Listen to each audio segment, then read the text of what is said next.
Is there anything that gets the juices flowing like a rivalry game? And our matchup is bitter.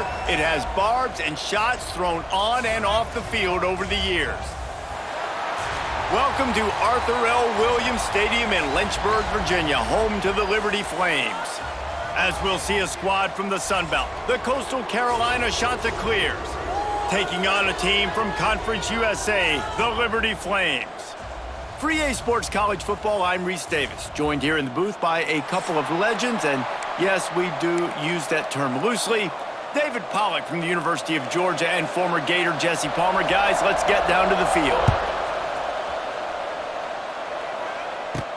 On the run from inside his own 5. He was looking for more running room, but none to be found as he stopped at the 23. The Flames offense will start this game off.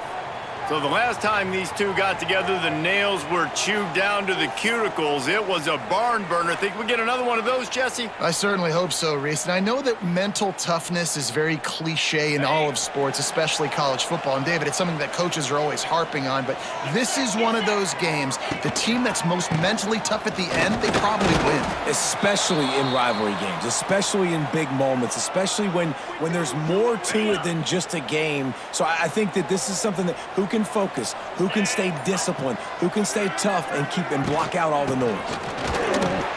Pass the sticks and still on his feet. Ripping off a pretty good chunk of yardage. They've got it out to the 41 with a first down. Defense is going to have their hands full trying to get this guy on the ground, man. He's got some serious moves once he has the ball in his hands. They pick up half of it. It'll be 2nd and 5. And that's a really nice play. It's impressive. When it's first down and the defense thinks you might be running the football, you still can line up. You can get some movement at the point of attack and find a little crease for your running back. This junior making his presence felt and making the stop after a short gain. And that run really didn't go anywhere. And a lot of times we don't focus on it enough, but how important those 5 guys are up front. To get on those defensive linemen, to try to move them out of the way, to get a run game going. It's square. Oh, he's got some space. They'll move the chains. Good execution on 3rd down. They've got it at the 41. And talking to the OC this week, getting this running back going was step number 1. Was priority number 1. He said it makes the whole offense go. Like he is the bell cow. He is the guy. This offense doing exactly what they set out to do on this first drive. Hand off from the shotgun. And he was fortunate not to lose yardage on that play, able to wedge it back to the line of scrimmage. Awesome job up front by this defensive line, being so good at the point of attack and eating blocks, eating some double teams that allows these linebackers to run free, unencumbered, and get to the football.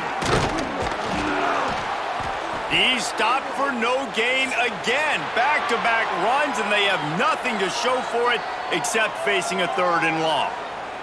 We've reached the end of the first quarter, and it has been a defensive battle, and the stats tell the tale so far.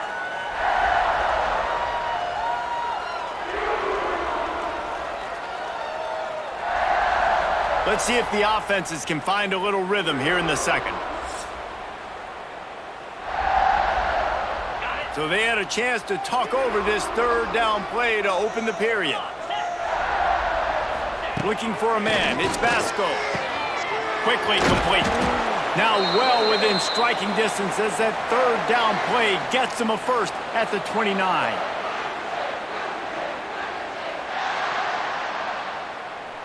And the Flames come to the line with a new set of downs. Handoff from the gun. Shakes off the defender. He had all kinds of company as soon as he got it. He had to fight his way back just to get to the line of scrimmage. They got nothing on the last play. It's 2nd and 10. Back to pass. The short hands. It's Gray. And they pick up just a few on that completion. You know, and that's why this guy can play 1st, 2nd, and 3rd down. You've already seen him earlier in the drive rip off some nice runs, but he can catch the football as well. And they're going to find ways to get him going in all sorts of ways, but you're seeing it specifically on this drive. They're about to snap it for the 10th time on this opening drive, but they need a conversion to keep the drive alive on 3rd down. That'll be enough for a first down, and they've got it at the 16-yard line.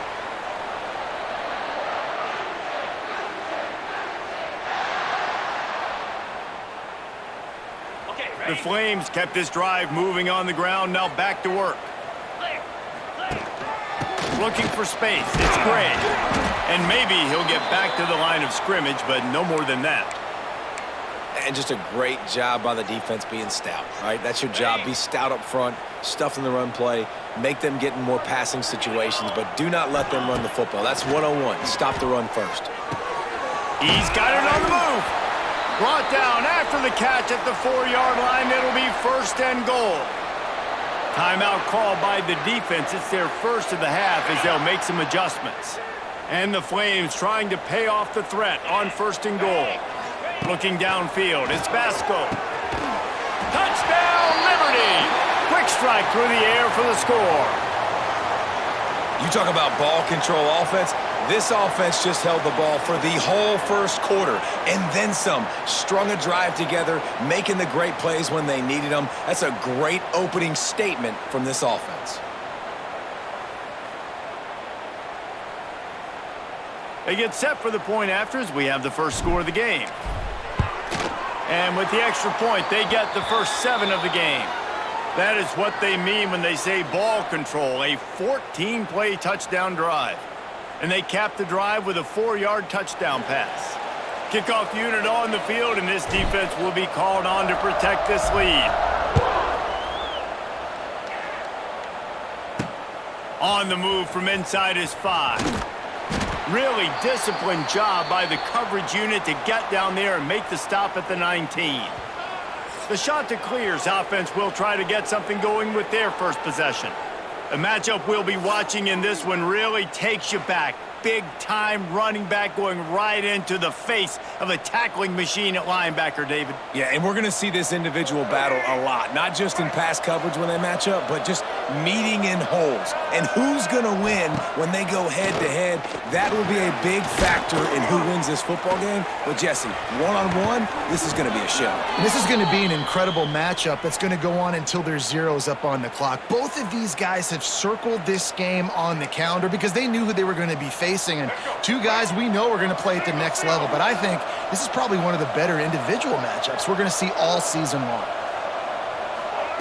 To the air on first down. Catch in the middle, it's O'Neal. And the defense had that one well covered, just a short game there.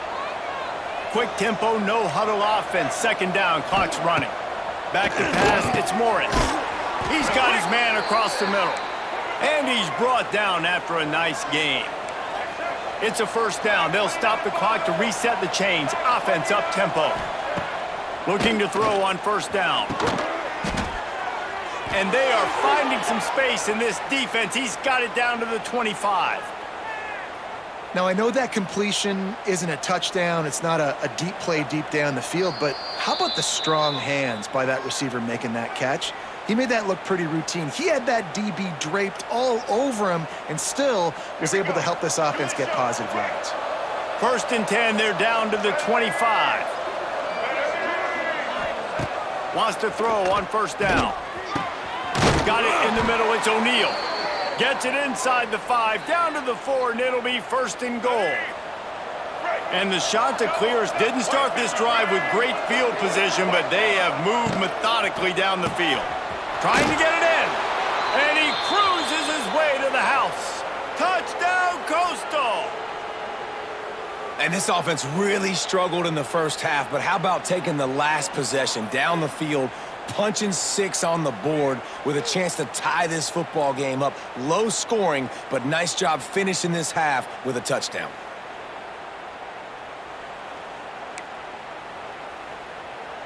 Setting up for the extra point and the tie. Well, you could draw a line in the middle, and he would have hit that thing. And that extra point was good, and we're all tied up here in the second. So they got the touchdown, and as they kick off, really important for the defense to shut them down here.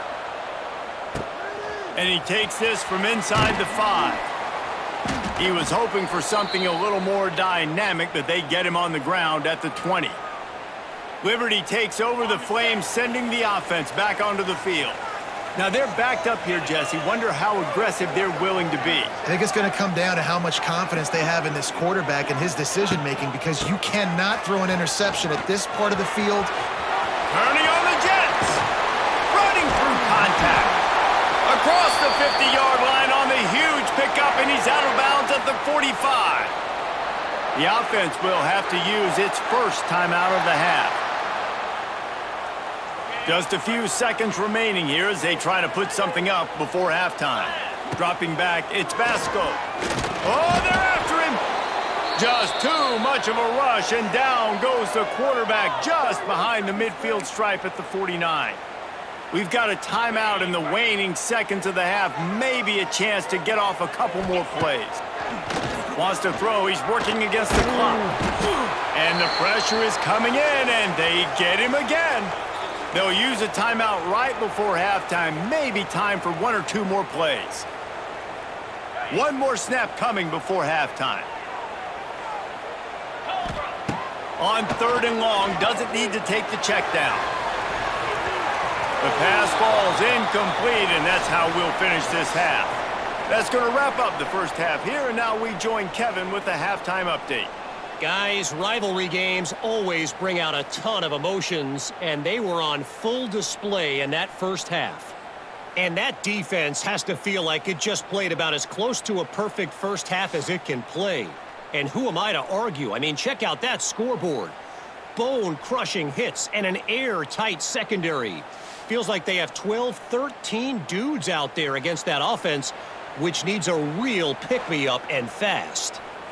That said, let's get back to the field and our guys in the booth to see who comes out on top of this rivalry contest.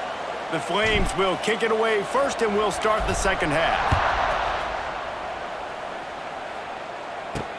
He'll start the return inside his 5. Really disciplined job by the coverage unit to get down there and make the stop at the 19. Coastal Carolina has it. The Chanticleer offense headed back to the field. First drive of the second half, always fun to watch. You see what type of tweaks were made at the half, especially when you're locked up in a ball game like this one. Yeah, and it's been a good game. I mean, it's been a little bit of back and forth and a feeling out process. And now once you get in the second half, who's going to get aggressive, Palmer? Who's going to take some shots, try to make some plays, and really go for it? Yeah, it's interesting. I think as play callers right now, you learn a lot about these coaching staffs with respect to who does make the best adjustments. There's a lot of coaches that believe we're just going to be who we are. We're going to keep doing what we do. We're just going to do it better. But then there are others that tweak things a little bit on offense and on defense. We're going to find out here. And that is exactly why you stick to running the football. Haven't had a lot of success, but boom, you pop one, right? That's what you got to do. You cannot become one-dimensional and just throw the football every down. Love the offense, sticking to the run. Nice job getting the first down. Throws for the tight end. And that one falls incomplete, trying to get a chunk play on that one. Got a good one going here. All tied up in the third. It's 2nd and 10.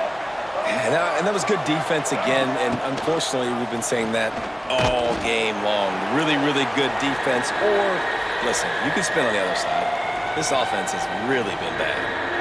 Phenomenal job by the defense that time, shutting down the option play. They knew they were going to see this in this game, and all week long in practice, they really focused on this assignment football, making sure the dive, the quarterback. Time running out, and he goes down at the 34. Things working pretty well for this defense, out of the dime package and still getting plenty of heat on the quarterback. Yeah, get off the rock, understand the situation. All the fast guys got the back end covered. It's my job to seek and destroy the quarterback. Great job by the defensive line, rushing after that guy and getting him on the ground.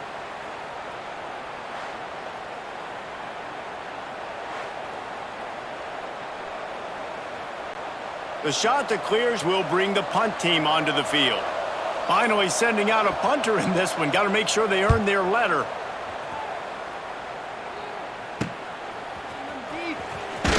He gets it up to the 34-yard line before he stopped, and that's where the offense will set up shop. This drive will get underway from just inside the 35 at their own 34. The give from the gun. Not a whole lot of room there. 3 yards maybe, 2nd and 7. And, man, the big fellas up front, they don't get a lot of credit. They don't get talked about a lot unless it's negative, but they're the big component, man. They've got to get some push, to get some running lanes, get this running game going. They're the ones that make it go. Not much running room there thanks to this senior defender. And what's the closest guy to the football, man? It's those defensive tackles, and those guards and centers have to work together. They got to get those guys and get some movement. They don't on this play, and the big fella eats. Nowhere to go. When you run into him, you usually meet the ground. He's going to lose a yard on that one. We've reached the end of the 3rd quarter, and we have a potential classic on our hands, all tied up as we take a peek at the stats.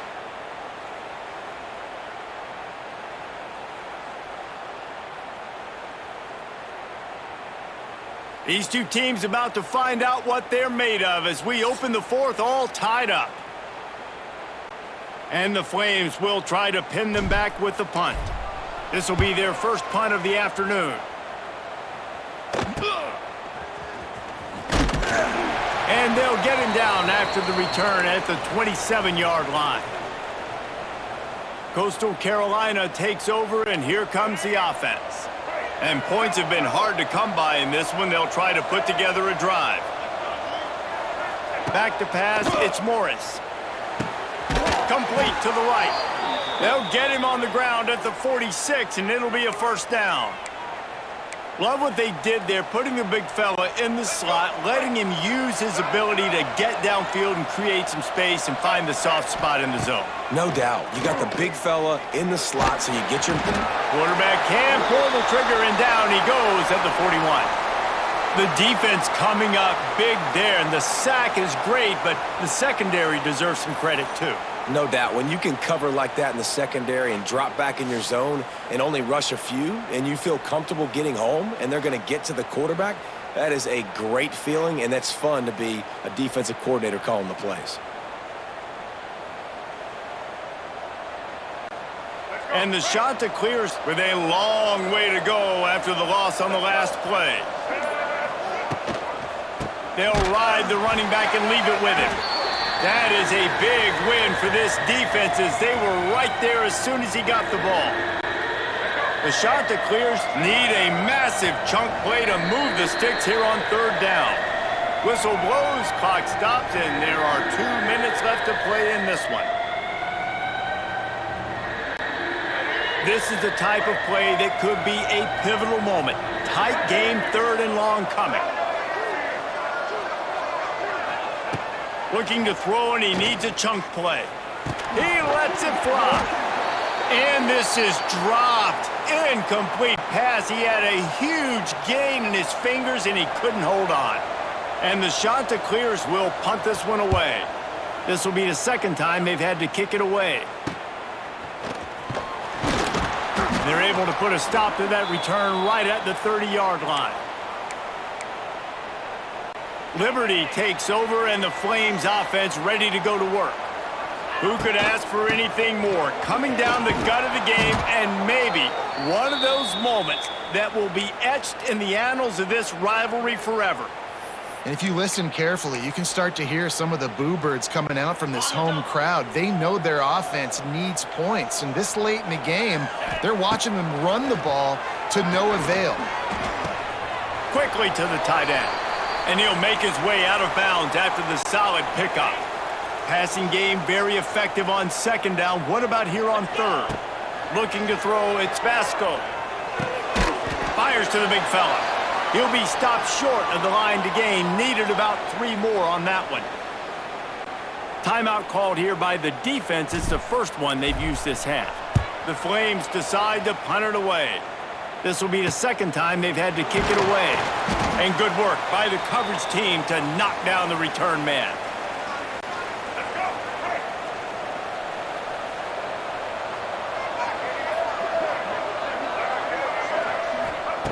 Wants to go up top on 1st down. Punts it out of the air. And I think the defense doing a really good job of understanding this is late in the game. It matters. Taking away the sidelines, taking away the middle of the field, making him kind of check the football down. Go. Unloads it downfield.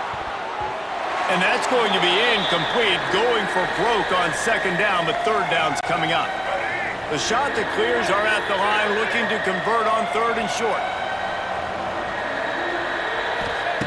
They're going to try to throw for it on third down. With the catch, it's O'Neal. Solid work and execution there. They'll have a first down as they mark it at the 40. Looking downfield on first down. Grabbed in the middle, it's Simpkins. Timeout on the field, and we've got a dandy all tied up late in the fourth. Listen, running backs are not just running backs anymore. You're going to be a wide receiver in today's football, and a great job sneaking out of the backfield, getting the football, letting them get some positive yards. And it'll be incomplete. This is some physical pass defense. Well, obviously here in the fourth quarter trailing, they're going to be throwing the ball, trying to get back in this game. Couldn't come up with it there on second down. You're expecting them to throw it here on third. Absolutely nowhere to go as this defense makes a third down stop.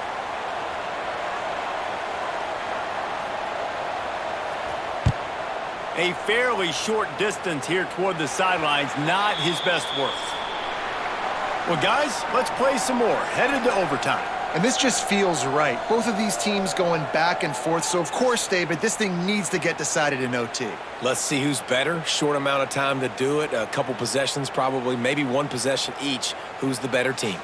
All right, guys, so here we go in overtime. And just to refresh everyone's memory, alternating possessions starting on the opponent's 25. And you want to play defense first because you want to know what you need. That's a key philosophical approach for most teams when it comes to overtime, David. Yeah, and remember the rule change a couple years ago, too, and the second overtime and two-point conversion. So all this stuff is situational type football that you better have worked on throughout these weeks of the season.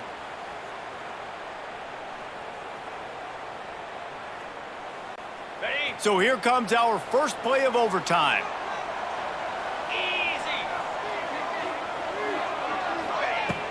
Off the play fake on first down. A shot toward the end zone. Touchdown Flames! They jump on top here in OT.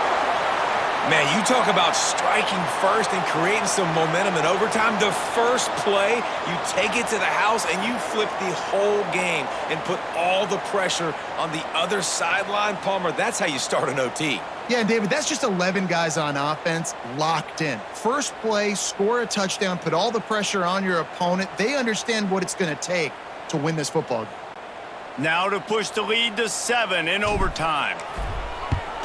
And the extra point is true, and they're on top by 7.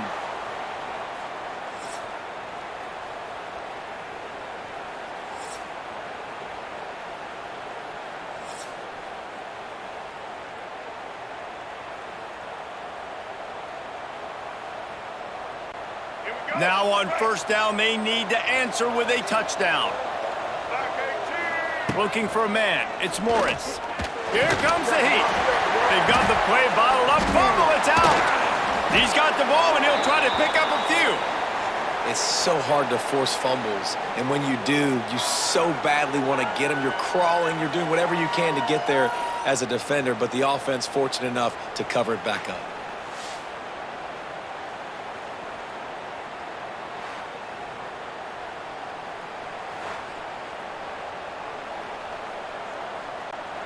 Second down after the offense averted absolute disaster. Wants to go up top. Got his man on the right. Tight windows, no problem to grab the tackle, and it's first down in the red zone at the 10. Looking to throw on first down. Zings it complete to the right. And they'll stop him inside the 5, but the defense is backed up in the shadow of its own goalpost. Going to work in the red zone, they can't pick up the first down without getting it into the end zone. Wants to fire on second down. They've got it down to the 3-yard line. Really well done on that throw and catch. This quarterback right now is in a groove, and he's doing a nice job in pre-snap. He's reading the coverage, and he's getting an idea of where he wants to go with the football. That's why the ball's coming out of his hands so quickly. That's why he seems like... And the ball comes out. What a disastrous play. Once that ball was loose, offense didn't have a chance. Defenders everywhere. It's a turnover. I know how to sum up this game succinctly. That was fun, and what a victory to remember. Fun for them, fun for us, just the back and forth. Games that are so nip and tuck, and you know every play matters so much. These are the games that we love to call. Yeah, every play matters, David, and that's why coaching staffs practice overtime scenarios and situations throughout the week. It's important to drill these types of scenarios. You never know what games are going to go to OT, and when they do, you love to be able to go out and execute with the game on the line. Thanks so much for spending some time with us. For David Pollack and Jesse Palmer, I'm Reese Davis, and this has been another presentation of EA Sports College Football.